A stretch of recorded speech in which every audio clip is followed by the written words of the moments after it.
Hey everyone, I'm Amiena and welcome back to my channel, Amiena Inspired. So, this week I'm talking about a different kind of confidence. I am so comfortable talking about the confidence you need to live the life you want and to have the relationships that you want, and for public speaking, for example. And yeah, the one kind of confidence that I don't talk about often is body confidence. And as many of you know, if you've watched my videos, I could have been crowned the Miss Universe of Insecurities when I was younger because I really didn't feel like I was good enough, and I couldn't find 1 centimeter literally on my body that I thought was good enough, you know. And that stayed with me for a long time. And after having 2 kids, that only makes things a lot better. So, yeah, so when it comes to body confidence, what I've done, having spoken to my team about this, is that I've just put it on a scale. So from 1 to 10, and I invite you to do the same. So 1 is you're feeling really crap about your body, so your confidence level is in the toilet. And 10 is like, yeah, I'm super in love with my body and I have no problems with it, okay?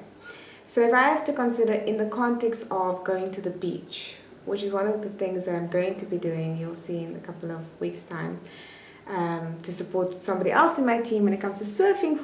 So if surfing's your thing, just let me know. So what I did was I put myself on that scale. So think about it for a moment, from 1 to 10, where are you? If you had to go to the beach now, what is your confidence level? Mine is about a 6, maybe even 5.5, but let's just say 6. So one thing that I realized, and it's so amazing and freeing, right? Say for example you said 1 and I say 6 and somebody else says 9. It doesn't matter the confidence level that we at. What matters is that remaining amount, okay? So that outstanding whatever, 3 or 4, whatever. And that percentage of how we feel about ourselves has nothing to do with our body. That's the epiphany that I had, because in fact, when we shift our focus away from the obvious, which is how you physically look, we have to recognize that there are models who are globally considered the most beautiful people in the world, and they think that they are ugly.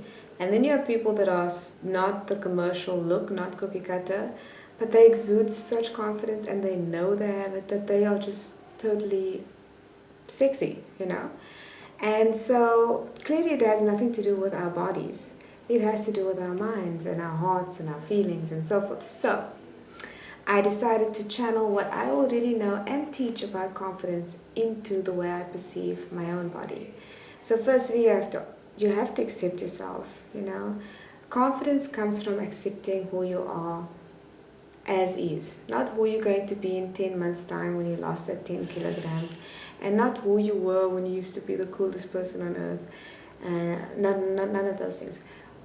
Being confident is accepting who you are right now, okay?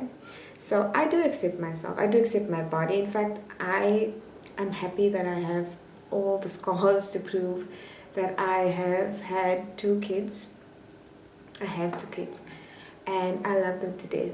And I wouldn't swap anything on my body for them, so they are my everything.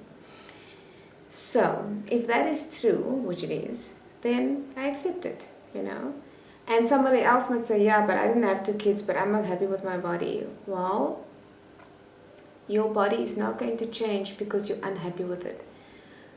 But it has a much better chance of changing if you are happy with it. And that's because when we are positive about something, we tend to be more interested and open to other people's suggestions of how to improve. It's like, think of it like this. If you are studying something at school or on campus and your lecturer or your teacher is really positive and there for you, you'll be okay with being vulnerable and looking stupid or giving the wrong answers because you've got somebody in your corner. And the opposite is also true. So if your lecturer or your teacher is somebody who's very negative and you feel like you're going to just be completely embarrassed, you're not going to take that chance. So it's the same with your body. So you have to be there for yourself. I always say you have to have your own back. So I've decided that before I think about the beach and start the whole comparison game, I'm just going to accept the fact that I'm not going to get another body, and berating myself and hating myself is not going to change that. So I'm going to love this body that I'm in and remember that it's not there to look good. I mean, I think we forget that. Our bodies are not there to look good. Our bodies are there to keep us alive, to keep our, it's a meat sack, keep all our organs in. And if you look at it, if you start to, fragment all of that, it's like your arms that can hug your kids, your fingertips, and I've said this before, that wipes away their tears. Those are the things that are much more important. So I don't know how you feel about your body, and I know we all have lots and lots of stories, but I want to give up my story of being Miss Insecurity, and I want to say I am happy with the body I'm in right now. I accept it, I love it. And I'm doing this because I know that there's a lot of people that don't feel this way. And we're all on this journey. I'm happy to lead the way. You'll be seeing me soon. Not in a swimsuit because I don't do that.